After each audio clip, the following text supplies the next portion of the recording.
Hello, everyone. It's Jessica Natale Woollard from Victoria, British Columbia, Canada. It's been a while since I've been on the podcast, and I am so glad to be back with you. I'm really excited about our next guest, too.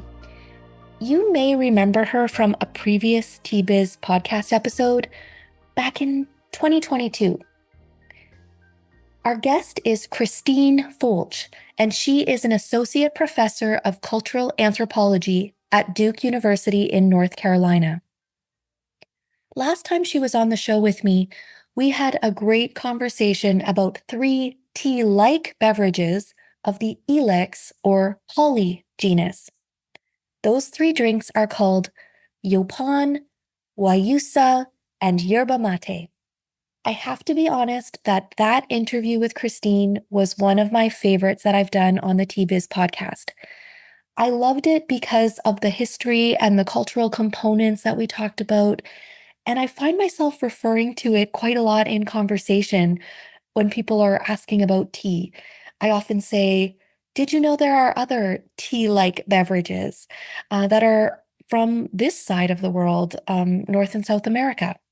If you want to listen again to that episode or maybe hear it for the first time, you can go to the Tea Biz website, tea-biz.com, and search ilex, I-L-E-X. That should bring up the article and the original segment. So I'd mentioned that what I loved about that conversation was the history of the beverages.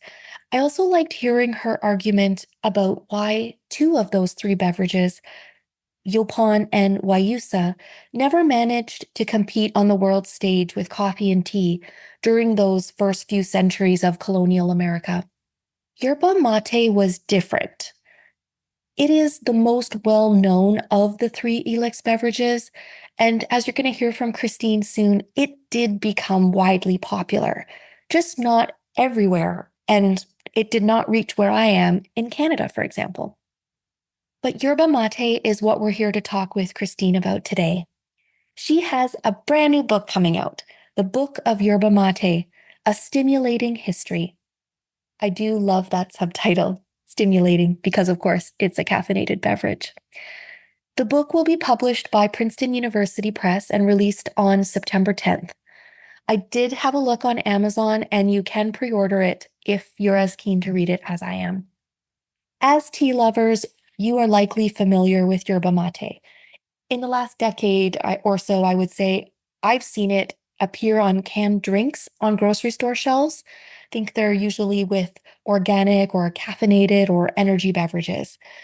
If you've ever tried it, though, you know that it's typically enjoyed in a gourd or a mug, the traditional way that is, and you sip it through what is called a bombilla, which is a straw that has a strainer on the bottom. So the leaves are loose in the receptacle, the gourd or the mug.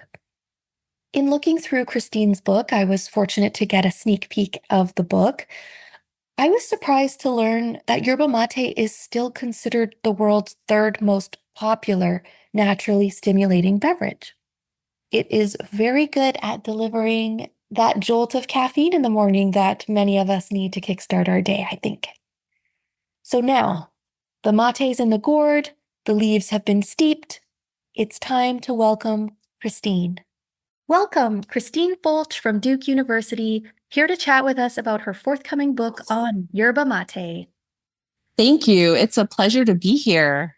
I'm so excited to have you back, and I want to congratulate you on the upcoming book. That's really exciting, and I feel lucky that we're getting a sneak peek into it. I'm really glad to talk about this, so thank you for having me. So we chatted back in 2022, and in that conversation, we discussed your research into all 3 ilex beverages, yaupon, guayusa, and yerba mate. What led you to focus on mate in this work? And can readers expect, yaupon and guayusa to get an honorable mention or maybe a sequel? So yaupon and guayusa absolutely show up in the book. They show up early in the story and then they show up at the end. But what I loved about making this book, about doing this research, is that this book is a passion project. It comes out of the love that I have for Latin American cuisine and how important I think food is to telling both really personal, intimate stories and then global stories of trade and empire and colonialism and science and capitalism, all of these big, big words. I think food does both of these moves. I started researching yerba mate decades ago, and yerba mate took me to yaupon and guayusa. And so I think it's really hard to tell the story of yerba mate without them.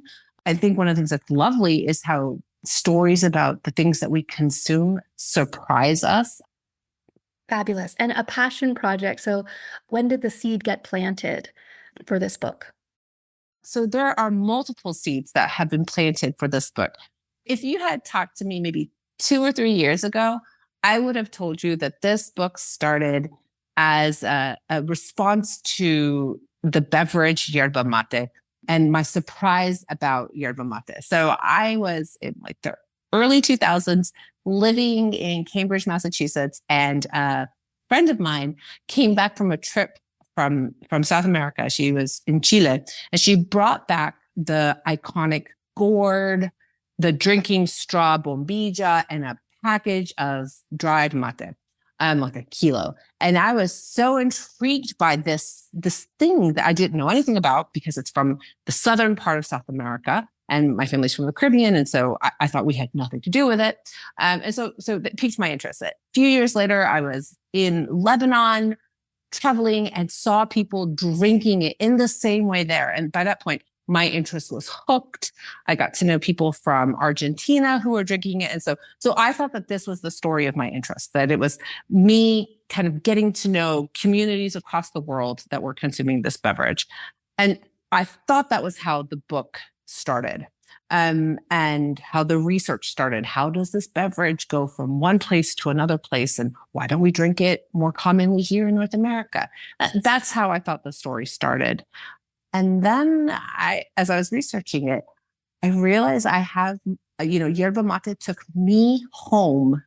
My experience of yerba mate in my 20s was not my first experience with it. Cuban Americans have been making a yerba mate soda since before they were Cuban Americans, since they were in Cuba. In the 1920s, a company in Cuba started making a carbonated beverage called Materva with, yerba mate and like tons of sugar. It's very sweet. And this beverage followed Cubans in exile to Miami. And so my mom is from Cuba. And so my grandfather used to drink this stuff with us. I know children shouldn't drink caffeine. Okay. But, or lots of sugar, but, grandparents are indulgent. And so we used to drink it with him when we were a kid. And so this is how the story actually starts without me even realizing it. And so at first, when you tried yerba mate for the first time, that was, a personal experience. At what point did it become a professional or academic pursuit? I think pretty quickly after I moved to New York to start graduate studies. While I was doing my PhD in cultural anthropology, I found myself gravitating to some themes that I'm regularly interested in. And one of the themes that I'm regularly interested in is cuisine and food, and how you can read culture in recipes, and how recipes hold art in everyday life, but how recipes also are these stories about very large global processes, like capitalism, like colonialism. And so I was reading other people writing about other foodstuffs, and I was like, well, what about yerba mate? Why aren't people writing an analysis of how this drink gets from South America to parts of the Middle East, but it's not commonly consumed in North America? Why is that? And so my interest was piqued because the history of mate is the history of the last 500 years in the Americas. And it's a history of the transformation of countries, of the rise and fall of empires, European empires. It's the story of cultural contact and violence. It's the story of immigrants and migrants going and searching for a better life and adopting new practices. This is what the Syrians, the Lebanese did when they came to South America and, into Argentina and Uruguay and Brazil and Paraguay in the late 19th century, early 20th century. I mean, they went all over South America, but specifically in the mate drinking places, picked up a habit in the early 20th century and returned back to the Levant, carrying with them mate. Thank you. For our listeners, a reminder that Christine is an assistant professor of cultural anthropology at Duke University. And so this book, you can be sure, is very well researched and has tons of amazing information and bringing archival and historical artifacts to life through this work. I love that you're talking about all the ways that mate has touched history, because in a way that is what drew me to be interested in tea at the beginning too. The story of tea and its travels through the world and then how it becomes related to culture and business and horticulture. And I find that fascinating. In the notes that I was looking at about the book, you also mentioned that yerba mate inspired the world's first written tango. Can you tell us about that? Yeah. So one of the things that's really fun about food is that, as we all know, it's never only just about food. And so mate is such an iconic beverage for South America that it helps us think about other parts of popular culture. So the tango, it's a dance and a musical form that is an amalgamation, right? It uses Afro-Uruguayan, Afro-Argentine beats and rhythms, and then gets layered on with more kind of European harmonics. And so, tonal forms. This musical form that arises in the cities of Montevideo and Buenos Aires, in the Rio de la Plata, so the River Plate, in these port contexts of contact. You get this musical form, and the first written tango, so the lyrics that we've got for it are "Che, toma mate," which means drink mate. Hey, you drink mate. But it's also kind of an expression that means, it colloquially means so this is the way life is, right? And it's written by a Spaniard who is an immigrant to Argentina. So what this means is the song itself is, it's such an iconic beverage that an immigrant who at that point would have been coming from a culture that drank coffee came down and wrote a song about a different beverage as his way of connecting to where he was. And so I just love that there's there are these things that we consume that become not just, a morning pick-me-up, but become part of the fabric of how we narrate our lives. That's what mate does for South America, and also for certain parts of the Middle East. The mate itself, the gourd and the bombilla drinking straw, come to stand in for a whole culture. Wow. And what is that trajectory of mate from South America to the Middle East?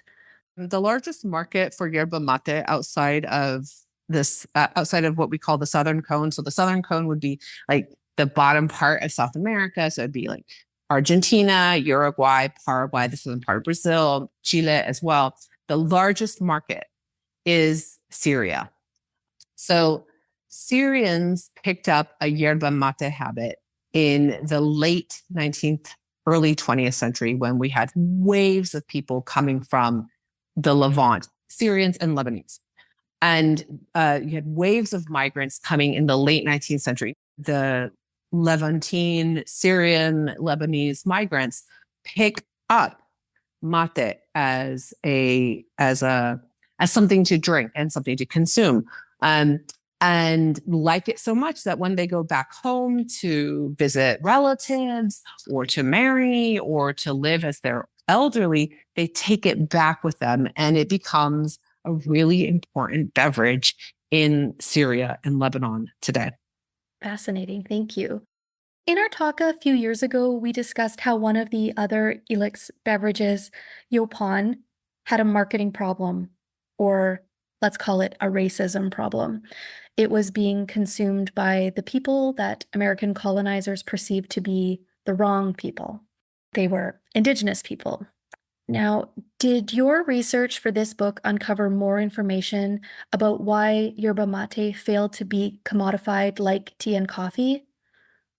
Well, so yerba mate was commodified like tea and coffee, right? So that's part of the story. Yeah, like it's a major global beverage. It's not consumed here, but it is a major commodity in South America. And so I think one of the questions is, so thank you for asking this.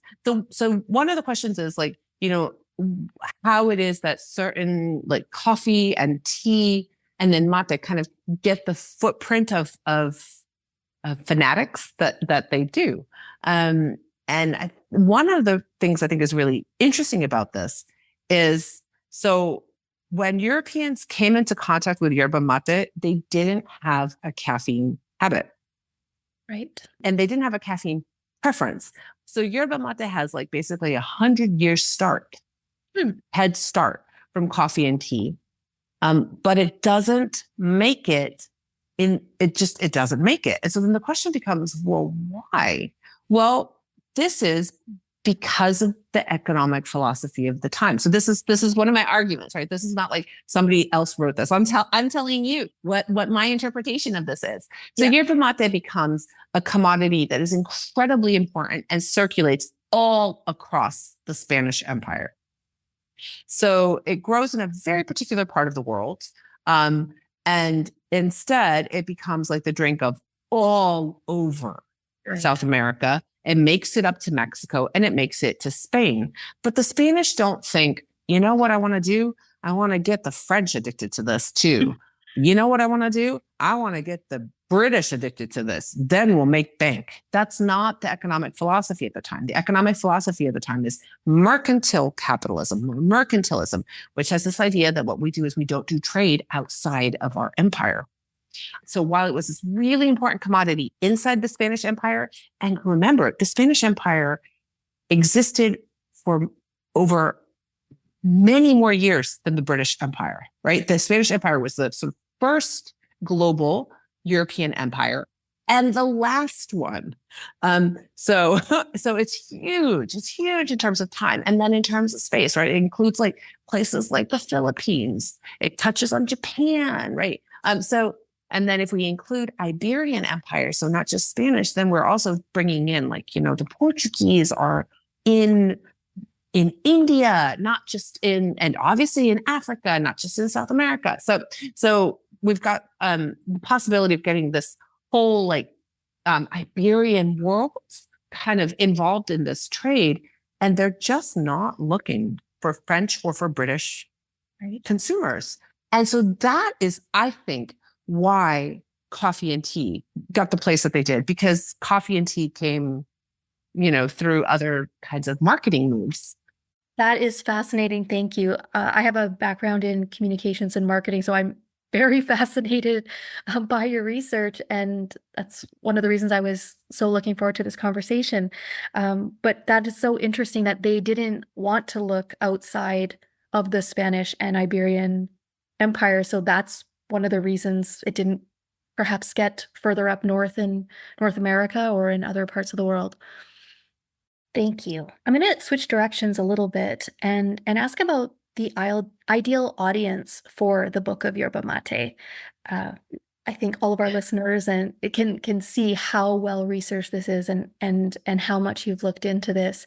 And so who is the audience for this book? So the audience for this book is somebody who's smart and curious and not an academic and not a scholar. So the audience for this book is people who read cookbooks because not because they're going to cook everything in it, but because they're so curious about the world and so curious about food and imagining and thinking about food as a way that they travel and get to know the world. It's for the person who looks around and thinks, the world that I live in is really interesting and I want to know more about it. It's an academic book in the sense that it's researched, et cetera. And it's, my job is that I'm a scholar, but I really tried to tell a story that smart, curious people of, who are like, who I'm imagining are beyond college age and want to pick something up and kind of get to know this thing that they're kind of starting to see everywhere. My dream would be to be able to walk into a cafe and have it be like one of the books that are sold at cafes about the things that you consume in a cafe. That would be the dream. I do love the way you're describing this about people who are interested in food and the stories they tell about our history of the world and different cultures. I think that's a great approach. And from what I gather, the ideal reader may or may not be the same as the modern drinker of mate. So who is drinking mate these days and how are they drinking it? Yeah. So I hope that mate drinkers read it. I imagine that mate drinkers will, I open with the recipe or the quote unquote, right way to prepare yerba mate. And I'm sure people are going to be like, that's not how you do it. What you should do is you should make sure that the water is at X temperature, et cetera, et cetera. But I also really hope that this is for people who are like, who maybe have a coffee machine at home and care about their coffee, but also want to know like about this other thing that they see and they want to know kind of the story of it, or people who have traveled to South America and seen mate and are curious, their interest is piqued. So I'm hoping those people are moved to purchase. And I think that, the question that you're asking about how people are consuming it today is that, yerba mate is, like I said, it's old, right? So it's pre-colonial. It's been in use by indigenous communities since time immemorial. It has now moved beyond these more traditional communities in a different form. And that different form is as a ready to drink, canned or bottled beverage. Yes, I have seen that quite a lot in stores these days. So I know that you're seeing this kind of everywhere. What these companies realized is that people are not going to take up the gourd and the straw and sort of the large sort of ritualistic ceremony around it. That's a steep learning curve unless you're really highly motivated. But people in North America, boy, do we love, opening cans that go or unscrewing bottle tops. Like we are super down with something like that. And so if you put it in a new form, you can get to a new public. And so, so there's been this uptake of people who are super interested in, trying new kinds of stimulating beverages. And I do recall that the Argentine national football team has shared mate. Yeah. This is their special sauce that helps them win. And it's part of them underscoring to themselves and to their fans who they are. It's also super yummy. I had a friend recently come and stay with me, and as a gift, I was sent some mate. Oh, that's awesome! It's such a delight. So, this friend will be receiving your book as a thank you for the gift that he sent me. Oh, that's wonderful. For the last question, I'd like you to think about your future reader. So let's pretend it's 6 months after they finish the book and mate comes up in a conversation with friends. What do you hope that they say? Whatever they say next kind of takes the story further in the conversation. Actually, did you know that it's not just yerba mate, but we actually have a beverage that's kind of like it here in the United States? No. Yes. And it grows all over the US South. And actually people are selling it again, but it was so popular that John Locke, do you remember we studied him in high school? Yes, wanted to import it. I was just taking a trip to Lebanon and I saw it everywhere. And, this is kind of the thing I would like people to say. They would make connections between the conversation they're having and mate. I'd say it's already working. In the case of my friend who was telling me about how much he likes mate, I described yaupon and explained what I had learned from you. So I'm excited to hear about further connections that are made as the book gets released in September. Thank you. Any final words for our listeners? Bottoms up. It's really, I can't wait to hear what people think about it. And that I do want to say this. I don't think there is one right way to drink it. And so there are different kinds of products and different kinds of flavors. And some people want it really bitter and some people want it really sweet. And I don't think there's one right way. I think we can incorporate these recipes in our lives and give them our own meanings. And that is really special. Beautiful. Thank you so much for being back on the show, Christine. I meant it when I said that I was really excited to speak with you and hear about the book. Produced by Adavita Studios. Connect your voice to the world.